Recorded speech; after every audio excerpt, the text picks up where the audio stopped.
네, 안녕하세요. 멘탈이 전부다의 철영입니다. 네, 9월의 첫 주는 그 시작도 끝도 화려했습니다. 다만 나쁜 방향으로 화려했다는 게 문제죠. 미국 증시는 나스닥이 2.5% 넘게 하락하는 등 3대 지수가 모두 강하게 떨어졌고, 암호화폐 시장도 비트코인이 장중에 53,000달러 아래로 떨어지는 모습을 보이며 굉장히 약세였습니다. 우선 이번 주 최대 이벤트였던 고용 보고서의 결과가 굉장히 애매했는데요. 실업률이 지난달에 4.3%에서 4.2%로 하락하며 기대치에 부합한 것은 긍정적이었습니다. 지난달에 높은 실업률이 허리케인 효과 등으로 인한 일시적 현상이었다는 게 증명이 된 것이죠. 임금 상승률의 경우 예측치보다는 높았지만 지난달 수치가 0.1%포인트 상향 조정되며 실질적으로는 예측치와 같은 결과였습니다. 실업률과 임금 상승률만 보면 경제가 약화되고 있다는 증거가 없기 때문에 매우 긍정적이었죠. 문제는 비농업 고용이었습니다. 비농업 고용이 14만 2천 건으로 기대치보다 훨씬 낮았고요. 동시에 지난달 수치가 11.4만 건에서 8만 9천 개로, 지지난달 수치가 17.9만 건에서 11.8만 건으로 대폭 하향 수정되었습니다. 이렇게 되면 이번 달을 포함하여 지난 3달간의 고용 수준이 매우 하락한 것이 됩니다. 이것은 고용시장이 냉각되고 있다는 확실한 증거가 되겠죠. 이런 복합적인 증거들이 시장의 불확실성을 키웠고 예측 불가능한 변동성을 만들어내었습니다. 9월의 금리 인하 가능성은 한 번에 2단계의 금리를 내리는 빅컷에 대한 기대치가 고용보고서 발표 직후에는 무려 60%까지 치솟았습니다. 하지만 이후 연준 의원들이 금리 인하를 하긴 하되 인하 속도를 서두를 필요는 없다는 뉘앙스의 발언을 하면서 결국 장이 마감되었을 때는 30%까지 급락했습니다. 60%까지 올랐던 빅컷 가능성이 장이 펼쳐지는 동안 반토막이 난 것만 봐도 오늘 시장이 얼마나 혼란스러워했는지 충분히 이해가 가는 장면이죠. 다만 9월의 빅컷 가능성 하락은 어디까지나 연준 의원들 발언의 영향이고 전반적인 경기 상황에 대한 예측치는 악화되었다고 보는 게 맞을 것 같습니다. 당장 9월은 1단계 금리 인하를 하지만 이후 2차례의 FOMC에서 모두 한 번에 2단계씩 금리 인하를 하면서 연말까지 무려 5단계 금리 인하를 예측하고 있기 때문입니다. 이것은 얼마 전까지의 4단계 금리 인하보다 금리 인하 폭이 더 커질 것으로 예측치가 변경된 거죠. 그 얘기는 금리가 더 빠르게 내릴 것으로 본다는 뜻이고 경기가 나빠지고 있다는 뜻이 되겠죠. 결국 오늘 시장은 이런 혼란스러운 지표로 인해 마찬가지로 혼란을 겪었지만 최종적으로는 경기 침체 가능성 상승으로 판단을 내렸다고 봐야 하겠습니다. 미국 증시 대장주들은 모두 큰 폭으로 하락 마감했습니다.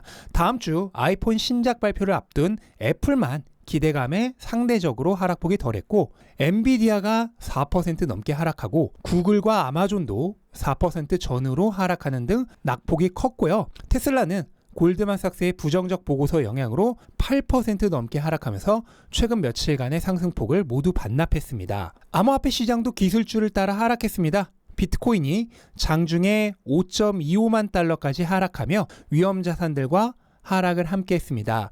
단기적으로는 이 하락 채널의 하단 부분을 찍고 반등을 했기 때문에 일시적 가격 회복이 가능한 포지션입니다.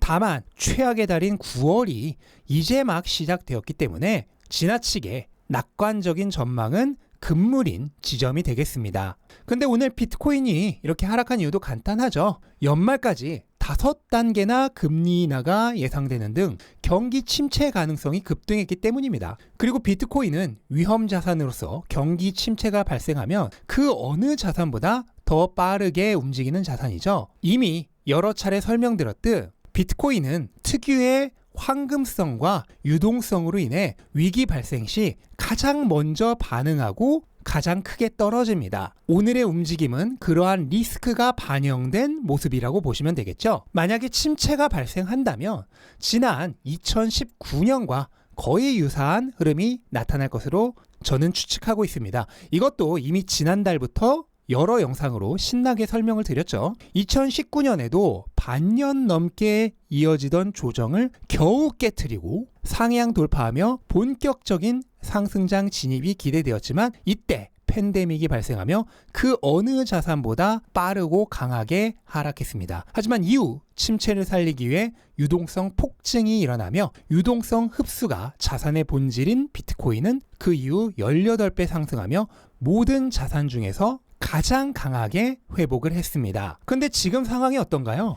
과거 역사에서 장단기 금리차가 역전되었다가 다시 정상화된 시점으로부터 수개월 뒤 거의 100%의 확률로 경기 침체가 일어났습니다. 그리고 바로 지금 그 정상화가 일어났죠. 그렇다면 이번에도 수개월 뒤 경기 침체가 확정될 가능성을 충분히 염두에 두어야 합니다. 수개월 뒤라고 하면 연말에서 연초가 되겠죠. 이것을 염두에 둔다면 비트코인 가격은 2019년과 비슷하게 흘러갈 가능성이 굉장히 크다고 봐야 하겠습니다.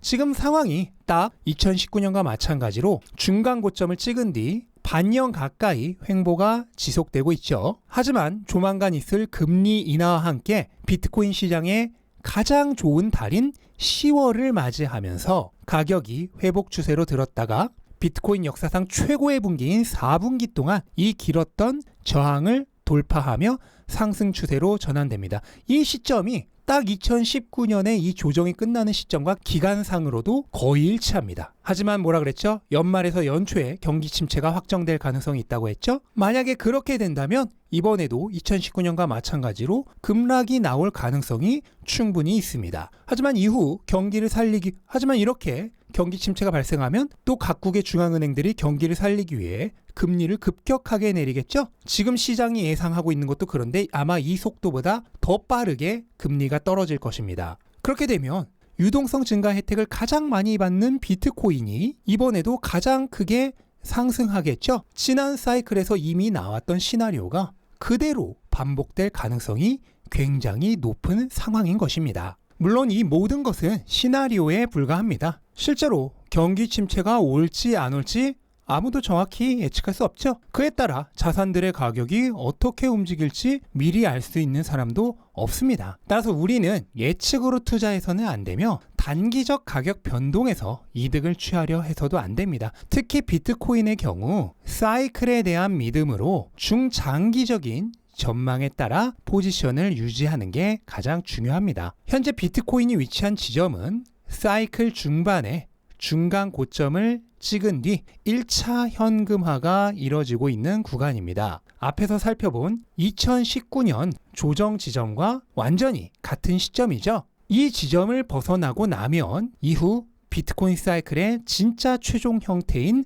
포물선 상승장이 기다리고 있습니다. 사람들이 비트코인 사이클에 대해 가장 크게 오해하고 있는 부분이 바로 여기입니다. 사이클 중간에 시들시들 할 때면 늘 사이클 끝났다는 소리가 나옵니다. 그리고 이렇게 힘이 없는 걸 보니 상승이 재개된다 하더라도 별로 오르지 못할 거라는 소리가 나옵니다. 하지만 비트코인 사이클은 결코 선형적으로 오르지 않습니다. 후반부에 모든 것을 폭발시키는 포물선 상승장의 형태가 바로 비트코인 사이클의 가장 중요한 특징입니다. 바로 이러한 특성으로 인해 우리는 사이클 투자를 해야만 합니다. 과거 사이클들에서도 중간에 시들시들한 지점에서 수많은 사람들이 낙오를 했습니다. 그들은 이어지는 엄청난 기회를 모두 놓쳐야만 했죠. 폭발적 상승이 이뤄지는 후반전 상승장에서도 마찬가지입니다. 너무 급격하게 올라서 잘 눈에 띄지 않지만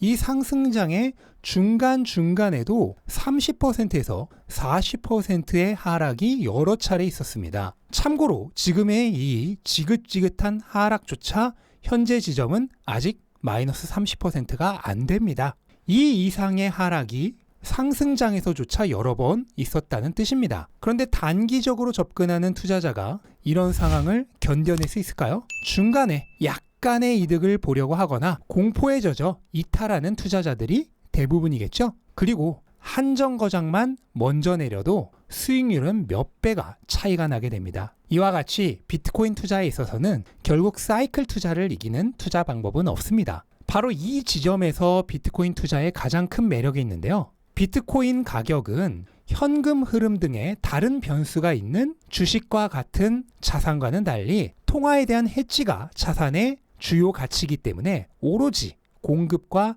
수요에 의해서만 가격이 정해집니다. 그리고 이 두 가지의 밸런스에 엄청난 충격을 주는 반감기를 기점으로 해서 3년 상승, 1년 하락하는 뚜렷한 패턴이 형성됩니다. 이 패턴의 모양은 매 사이클마다 조금씩 달라집니다. 하지만 큰 모양은 늘 같죠. 투자를 하는 건 인간이고 인간으로 형성된 시장의 심리가 결코 변하지 않기 때문입니다. 이러한 패턴성으로 인해 저점과 고점을 예측할 수 있는 확실한 신호들이 만들어졌습니다. 그래서 이 신호에 따라 사이클 전체를 바라보면서 투자를 하면은 결코 실패할 수가 없는 것입니다. 혹자들은 과거 패턴이 이미 다 알려졌기 때문에 이번에는 통하지 않을 거라 합니다. 하지만 안타깝게도 그런 일은 없습니다. 왜냐하면 인간은 늘 같은 실수를 반복하기 때문입니다. 과거 사이클들에서 사회적 관심도가 바닥이었던 순간들의 이후 가격이 어떻게 됐는지를 보시기 바랍니다. 단 한 번도 예외가 없습니다. 그리고 지금 다시 바닥이죠. 어떻게 될까요? 이번 사이클도 완전히 마찬가지입니다. 제가 처음 비트코인에 투자해야 한다고 강력하게 주장했던 시기는 가격이 바닥을 막 지난 시점이었죠. 이때 아무도 거들떠보지 않았습니다. 하지만 가격이 오르고 나자 그제서야 수많은 사람들이 달려들었죠. 그런데 지금 보십시오. 가격이 조금 하락하자 다시 아무도 거들떠보지 않습니다. 심지어 이번 사이클의 바닥이었을 때보다도 관심도가 더 낮습니다. 하지만 이제 가격이 상승하면 어떻게 될까요? 그때 다시 수많은 사람들이 달려들 것입니다. 이제 몇 달 후에 보시기 바랍니다. 이번 사이클에서도 이미 일어났던 역사가 정확하게 다시 반복될 것입니다. 그리고 이 역사는 이후에도 그 이후에도 다시 그 이후에도 영원히 반복됩니다. 왜냐? 인간의 본성이 바뀌지 않기 때문입니다. 그래서 사이클이 이미 알려졌음에도 불구하고 계속 반복되는 것입니다. 투자 시장의 절대적 진리를 잊지 마십시오. 모두와 반대로 하면 된다. 이게 진리입니다. 사람들이 도망갈 때가 최고의 기회입니다. 하지만 이 말을 아무리 해봤자 소용이 없죠. 결국 사람들은 가격이 오른 뒤에야 달려오니까요.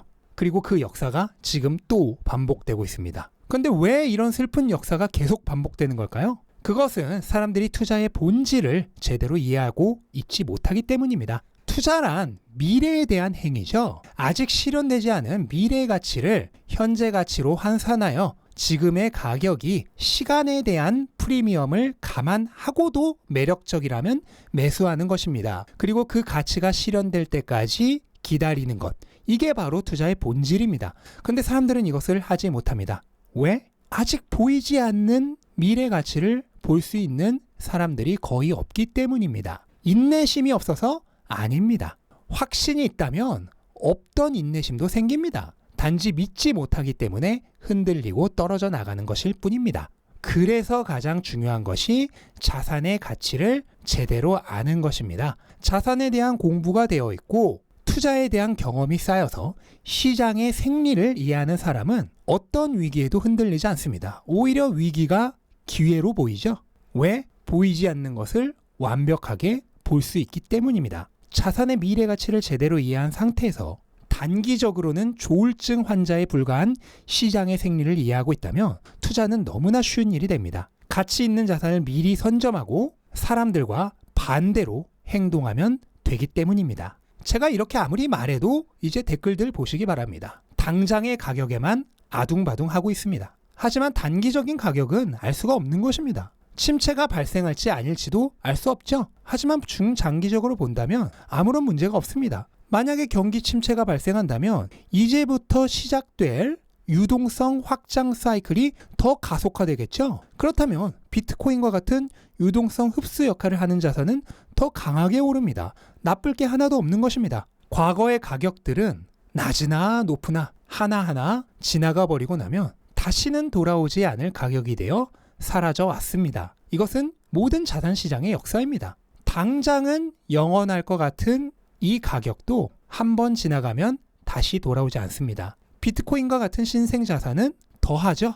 이 패턴이 겨우 4년 단위 사이클에 따라 움직입니다. 심지어 매우 뚜렷한 패턴을 형성하며 진입과 탈출의 시점도 명확합니다. 이 정도의 짧고 분명한 시간조차 견디지 못한다면 부자가 될 자격이 없습니다. 부자가 되는 가장 쉬운 방법을 잊지 마십시오. 돈이 생길 때마다 좋은 자산을 사서 가치가 실현될 때까지 보유하면 됩니다. 이 간단한 명제 하나에 자본주의의 모든 비밀이 담겨 있습니다. 여러분은 이 비밀을 아는 자입니까? 그렇다면 아무 걱정하지 말고 시간에 맡겨두십시오. 어느 날 눈 떠보면 부자가 되어 있으실 겁니다.